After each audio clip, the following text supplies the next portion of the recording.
Hello again. It's me, Terrell Rock, and today we're going to talk about the Residency 1 video assignment that I have assigned for my Residency 1 courses.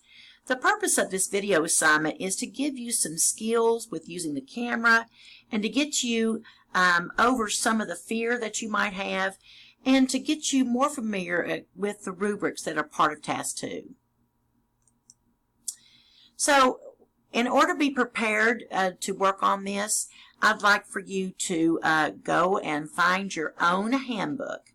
Now, those are on D2L under EdTPA resources. So pause the video while you get that out, and then you're going to find rubrics 6, 7, 8, and 9 to use with the activities that are on the next slide. Now, world language, you all will be using rubrics 5, 6, 7, and 8. When you're ready, you can rejoin me. Okay, so the purpose of this assignment is for students to focus on planning engaged instruction, to gain experience using the video camera, and using rubrics 6 through 9. So first thing you're going to do is that you're going to collect permission forms. And if I have all this on D2L, the permission forms, if you're are also on a Google Doc. Let's see if it'll bring us there. Yes, it will. There it is. So the students just need to bring this one back. Now, if you've already done a different form, that's okay. I just made this one for you to use. Okay? Okay, sorry. All right. Then you're going to familiarize with Task 2. You need to watch Finding Needles in the Haystack. That's one of my YouTube, Finding Needles in the Haystack, and what that does is that it'll help you learn all about Task 2. Now, I know you're thinking, what? 2 videos? Well, this is just to explain how to do it.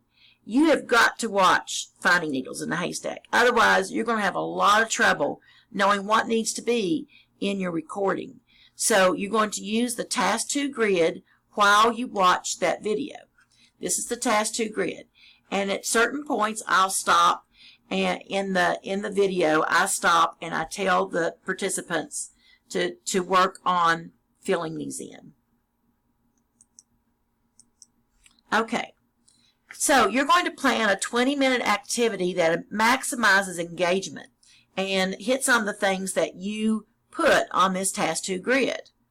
And you're going to decide when to record, and you're going to contact the Tammy Baker's lab downstairs, the Educational Technology Resource Center that's on the 2nd floor, and you'll check out the video equipment.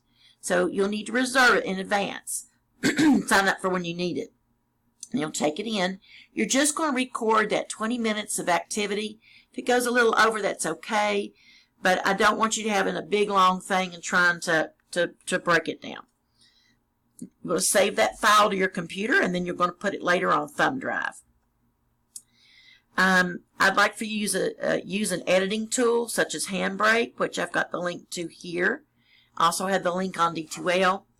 And you just download that. It's safe. It's one that Tammy Baker recommends.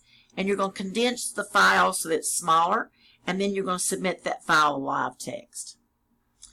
The next thing I want you to do is that you're going to actually plan that 20-minute segments. This plan, you're going to write it out. So you're going to take this video assignment planning questions, and this will have you go through. These are all the things pretty much that will be. This one is actually for secondary ed ELA or middle grades ELA. But for your content, there will be a video assignment planning. And so you're going to answer these questions.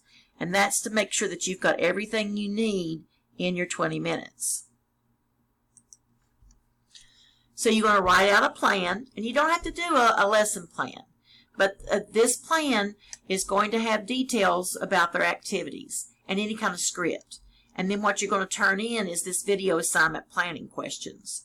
that describes how this activity that you're talking about here will meet the criteria rubric 9. Then with it, I'd like for you to include a description of your video, its length and size before you condensed it and then after you condensed it. So I'm not big on grades. I'm not a big fan of grades. It's ridiculous, you know. Everybody thinks they're going to get an A. If they don't get an A, it's like they failed. It's ridiculous. It's absurd. So look, I mean, this is just a joke, but no, it's really not a joke. It's the truth. So actually part 1 is a completion grade. And, you know, is it complete? Well, did you do all the steps? Did you fully describe your activity? Did you explain which parts of your plan meet the various parts of the rubric? I mean, did you fill in those questions? Did you submit on time? Any part of these things that aren't done, I'm going to send them right back to you to do them. And once they're done, you'll get a completion grade. Of course, if it's late, you know I take points off. So part 2. So after you've recorded, you're going to go through and watch your video, and you're going to find the timestamps for the evidence. So like, for instance, you might go back to the chart that you made and say, okay, I was looking for this, and that's going to be, you know, on that task grid. Where is it that I find this? And you write down those timestamps. The timestamps need to be made after you've condensed the video, because they'll change. Well, actually, they might not change. I think they might not change. I could be wrong on that. I'm thinking of something else. You're going to use your content area template then to write a commentary that answers these questions. You're going to type in here. Now, this is just for you need to download this. I think all of them are like that. Download this to your own computer. So this is not a shared document. You view, you download, and then you use it. This part right here will be different for everybody depending on what content area you're teaching. You're going to share the video and your commentary with one peer, and you're going to give feedback to that peer. And we also have this feedback thing. So you're going to be giving feedback to your peer, and you'll be using this feedback form. Okay? And again, you'll be writing in the, right there. So you'll look at your peer's feedback. You'll look at this right here, and then you're going to give the person feedback. You did this well. You need improvement on this. In order to increase your score on this rubric, I would suggest these things. Okay.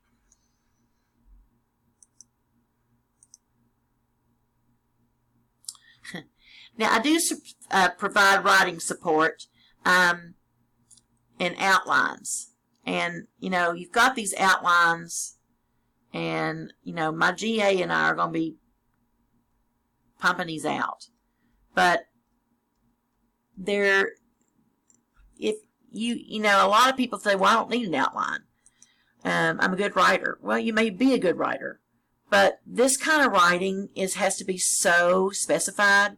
It has to be like, this is this and that is that, and here is where you find it. So I've even got sentence starters, you know, just really helping you get it started, because you don't want your scorer running around hunting for evidence. And you don't want their peer to do it either, because they may miss the evidence. So you're going to use this as a way to write it. Okay, that's your outline. So please use the outline. Okay, you're going to submit 2 documents, your commentary that we just talked about and your feedback. That goes to what we just discussed. And your feedback is going to include strengths and needs and strategies for improvement. We already looked at what you're going to use.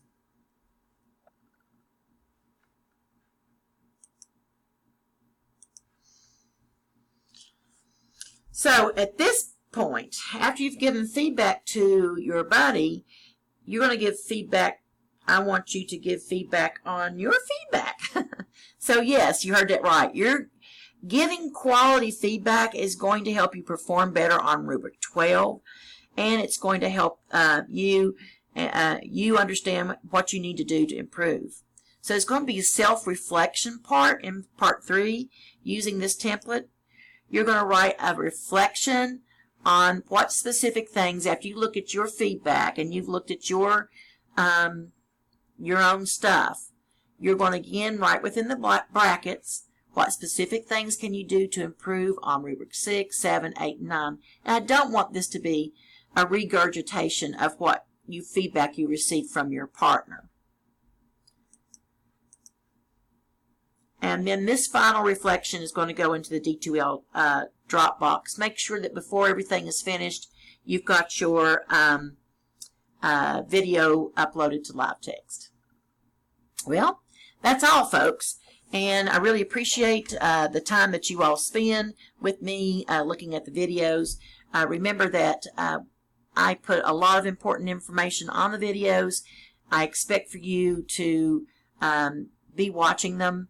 Otherwise, you might not know the information that you need to know. You have a great day. Bye.